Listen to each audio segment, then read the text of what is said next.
তো গেছে, আরো সবাই যাবে। আমরা সাপোর্ট করছি এদেরকে, শঙ্খ দিয়ে উলুধ্বনি দিয়ে এদেরকে সাপোর্ট করছি। আমরা এই উৎসবে শামিল হয়েছি এনাদের সঙ্গে, আমরা এই উৎসবে আছি।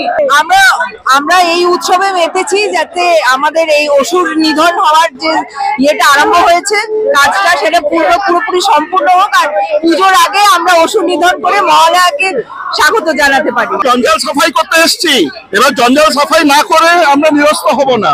এই শুরু, এবার এটা শেষ দেখে ছাড়বো।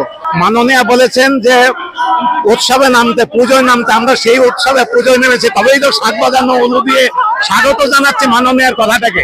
আমরা সবসময় জুনিয়র ডক্টরদের পাশে আছি এবং থাকবো। আমরা শুধু দিদির কাছে সাধারণ নাগরিক হিসেবে বলতে চাই যে যেন আমাদের বাংলাকে যেন পাপ মুক্ত করে দেয়। আমাদের তাদের চেয়ারের প্রতি আমাদের বক্তব্য নেই। তিনি কি করবেন আমরা কিছুই জানতে চাই না। আমরা সুস্থ এবং শান্তির একটা বাংলা পেতে চাই। উনি যখন আমাদের এসেছিলেন আজ থেকে 12 বছর 14 বছর আগে, আমরা যে স্বপ্ন নিয়ে তাকে যেই চেয়ারে বসিয়েছিলাম, সেই চেয়ারটা যেন সুস্থভাবে উনি থেকে পরিচালনা করে আমাদের সমাজ এবং পরবর্তী জেনারেশনকে যেন বিপদমুক্ত রাখেন, এটাই আমার দিদির কাছে আবেদন।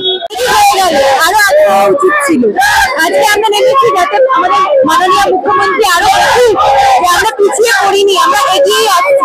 হ্যাঁ, যতক্ষণ না বিচার হচ্ছে ততক্ষণ আমরা চালিয়েই যাবো। এইভাবে আমরা করতে পারি না, আমরা অনেকটা চালিয়েই যাবো। কিছু লোকানোর আছে যেটা সবার সামনে আনা যাবে না, লোকানোর চেষ্টা চালানো হচ্ছে, কিন্তু বুঝতে পারছি না যে সবাই তো মূর্খ নয়। এটা ডাক্তার সমাজ এবং আমরা শিক্ষিত যারা আছি তারা অবশ্যই এটাই পা দেবো না, ভয় পাচ্ছে, আর কিছু না। এটা তো হওয়ারই ছিল, এতদিন ধরে লেখা ছিল। এই মিছিল দেখে আর ভয় পেয়ে শেষমেশ ধরা পড়েছে, কিন্তু উনি তো একা নন, আরো আছে, সবার আরো আগে চাই। এত মিছিল দেখে উনি তারপর ভয় পেয়ে এটা করলেন, কিন্তু আরো লোক আছে, উনি একা না, সবার বিচার চাই। এটা যে একটু আগে হতো খুব ভালো হতো। এতদিন ডাক্তারের এরকম বিচার চাইতে হলো রাস্তায় বসে, এই ঝড় বৃষ্টির মধ্যে বিচার চাইতে হলো না। তারা কি যুক্তি দিন কাটাচ্ছে, ভগবান নয়। দুজন তো গেছে, আরো সবাই যাবে। একটু হয়েছে ধরুন, আমরাও পথে নেমেছি, আপনারাও পথে নেমেছেন, দেখা যাক না লড়াইটা কত দূর হয়। উনিও চালাচ্ছেন, আমরাও চালাচ্ছি, চলবে, আর শেষটা খুব ভালো হবে। এটা আমাদের কাছে, সত্যি কথা বলতে আমাদের কাছে অবভিয়াসলি এটা খুশি হয়েছি, কিন্তু এখনো পর্যন্ত আমরা বিচার পাইনি। ভুলে গেলে চলবে না, শুধুমাত্র গ্রেপ্তারটাই করা হয়েছে, আমরা কিন্তু এখনো বিচার পাইনি। বিচার আমরা চাই, এবং যতদিন না আমরা বিচার পাচ্ছি আমরা এইভাবেই আন্দোলনটা করে যাব। আমাদের দিদির যে ঘটনাটা ঘটেছে, যে নৃশংস হত্যাকাণ্ড হয়েছে, সেই হত্যাকাণ্ডের বিচার আমরা চাই। বাংলা হান্টের আরো খবর দেখতে নজর রাখুন।